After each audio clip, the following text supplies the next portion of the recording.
You're listening to Glove Up or Shut Up on the Angry Marks Podcast Network.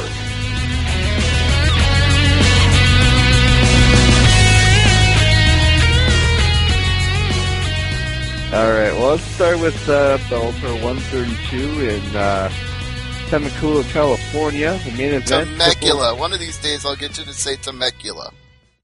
Temecula, California. Thank you. Patricio Pitbull Ferrari against Daniel Straus for the featherweight title. Yep, the current champ and the former champ colliding in the cage. That will be one hell of a fight. It's on Spike TV, of course. What's your prediction, Peter? Does Pitbull retain or does Straus get the belt back? I think Straus gets the belt back. Really? Wow. Yeah, you know me, I'm kind of a gambling man when it comes to this stuff, and I really think Straus, he wants his belt back, and I think, it's going to be his fight. I would like to agree, but I don't, because Pitbull, this is the better of the two Pitbull brothers, and he's been on a tear. He's blown through his last 5 fights, 3 of them by KO or TKO win, and he's looking as good, if not better, than he ever has in his career. He's only lost twice in 24 fights, so I don't get the feeling that this is going to be the one, because he's already beaten Daniel Straus once before. He kind of knows his game. Now, why don't you talk about the semi-main event involving Bubba Jenkins? Well, you outright said it already. Bubba Jenkins is in the semi-main event. His opponent is Georgi Karakanyan, who is the former featherweight champion for World Series of Fighting, also the former featherweight champion of Tai Chi Palace Fighting, but he vacated that title when he went to the World Series, so he's held 2 featherweight titles in 2 different organizations, but he's coming back to Bellator, and guess who the last person was that beat him in Bellator before he left? Bubba Jenkins. No, Patricio Pitbull Ferrari. Really? That's right. So if he beats Bubba Jenkins in the co-main event, he might just wind up facing Ferrari again. Wow.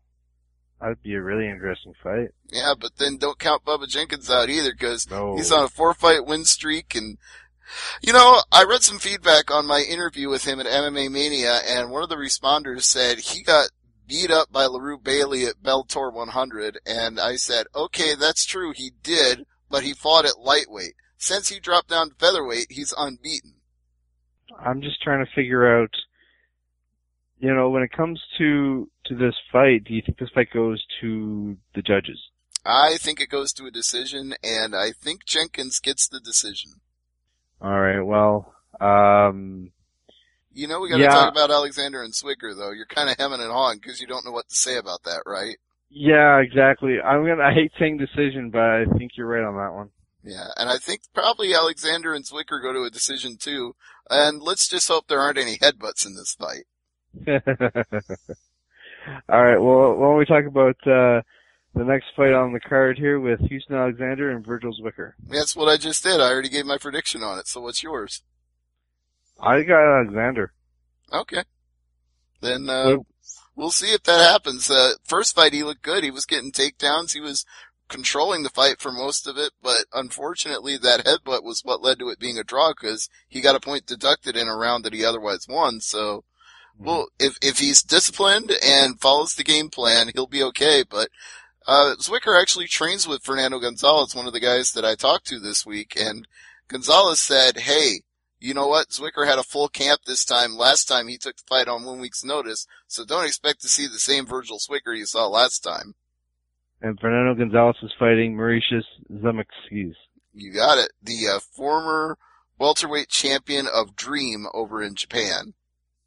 Now, I know this is a common name, but is there any relation to the Fabian Gonzalez on the prelim card? No, I don't believe they're related. There are a lot of people named Gonzalez. It's like Smith. It's kind of a common name. Mm-hmm. Like Harrison, for that matter. Harrison's a pretty common name, too. Well, I guess. I know a lot of people named Harrison. The last fight I want to mention here on the Bellator show is the main event on the prelims with John Salter against Dustin Jacoby. Yep, fighting at middleweight, so should be an interesting battle.